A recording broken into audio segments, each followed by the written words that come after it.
এক আইটেমে যদি বাজিমাত করতে চান তাহলে আজকের রেসিপিটি আপনার জন্য। অনেক সময় এমনটা হয় রান্না করতে ইচ্ছা করে না অথবা শরীর একটু খারাপ লাগে। তো বাসায় যদি সেই সময় থাকে অল্প কিছু ফুলকপি আর ব্রোকলি, তাহলে এই রেসিপিটি ঝটপট বানিয়ে নিতে পারেন। এই একটা রেসিপিতেই খাবার টেবিল কিন্তু পুরাই জমে যাবে। তো আমি এখানে কিছু ফুলকপি এবং ব্রোকলি খুব সুন্দরভাবে ধুয়ে কেটে নিয়েছি। তো এখানে কিছু মশলা নিয়ে নিয়েছিলাম। এখানে ছিল হলুদের গুঁড়া, মরিচের গুঁড়া, গরম মশলার গুঁড়া, জিরার গুঁড়া আর হচ্ছে গোলমরিচ গুঁড়া, সেই সাথে কিছুটা কর্নফ্লাওয়ার। তো এই মশলাগুলোকে অল্প অল্প করে পানি মিশিয়ে একটা ব্যাটার তৈরি করে নিয়েছিলাম।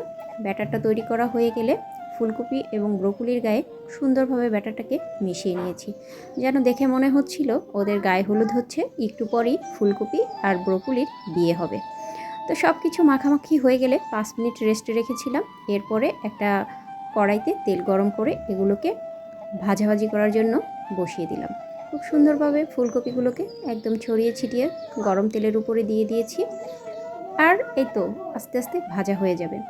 তো চুলার আঁচটা কিন্তু অল্প আছে, যাতে করে ফুলকপিগুলো একদম প্রপার সিদ্ধ হয়ে যায়। তা আমি উল্টে পাল্টে একদম লাল লাল সোনালি সোনালি করে ফুলকপিগুলোকে ভেজে নিচ্ছিলাম। আর এটা ভাজার সময় গরম মশলার যে সুন্দর একটা ফ্লেভার ছড়ায়, সেই ফ্লেভারই মানে পেটের ভিতরে ইঁদুর দৌড়োদৌড়ি করতে শুরু করে দেয়।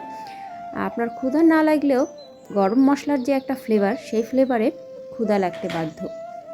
তো এই যে আমি কিন্তু উল্টে পাল্টে একদম সুন্দর করে ফুলকপির চপগুলোকে ভেজে তুলে নিয়েছি। তো এই যে দেখুন, দেখতেই কিন্তু মনে হচ্ছে এটা খেতে কতটা অসাধারণ হয়েছিল। আর এরকম 2 পিস ফুলকপি বা ব্রোকলি ভাজা হলে অনায়াসে পেট ভরে কিন্তু ভাত খেয়ে ফেলা যায়।